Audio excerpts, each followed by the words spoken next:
na ibon ni paring Awi. Entry nga ng pooling sa WPFC. Magandang umaga sa inyong lahat mga katoto.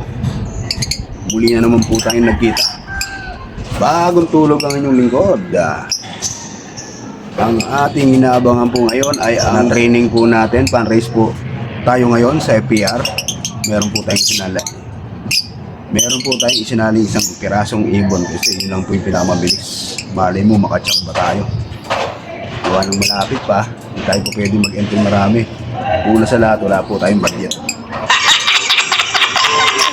Ang ibon po natin ay pinakawalan ng alas 6:45 ng umaga. Kung saan lugar po yan?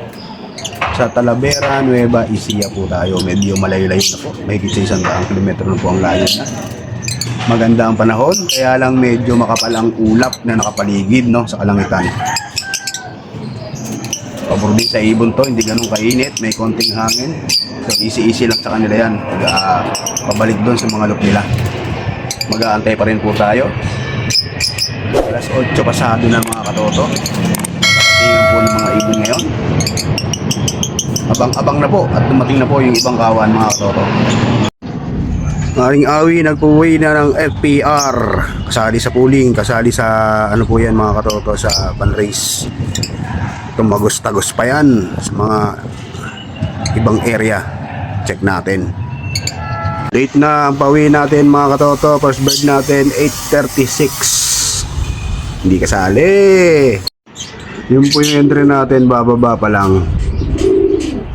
Grabe, pangatlo pa sa ibon natin. Isang kaya to grupo sumama mga katoto, kulelat ibon natin ngayon.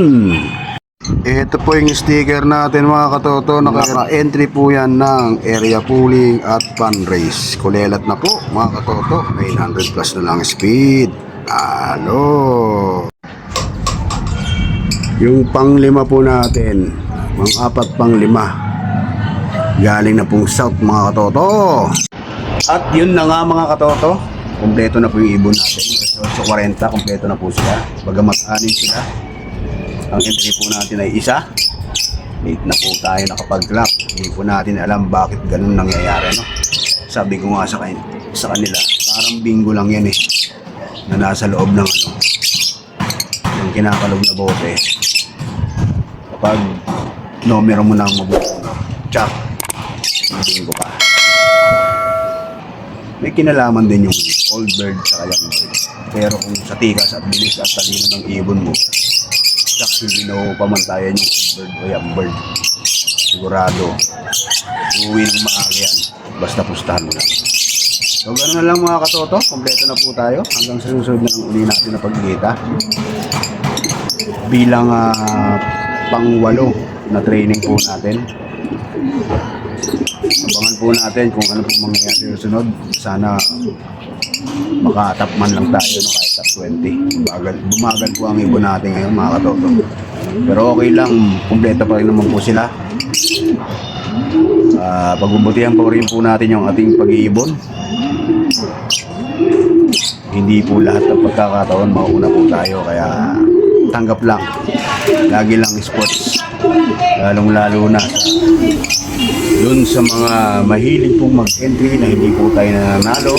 Okay lang po yun, babawiin po natin isang araw yan mga katoto. Tiwala lang. Hanggang dito na lang po natin tatapusin ang ating video, ang ating kalapatids. Hanggang sa muli natin pagkikita mga katoto. Mamuhay po kayo. Mga gusto nyo. Peace.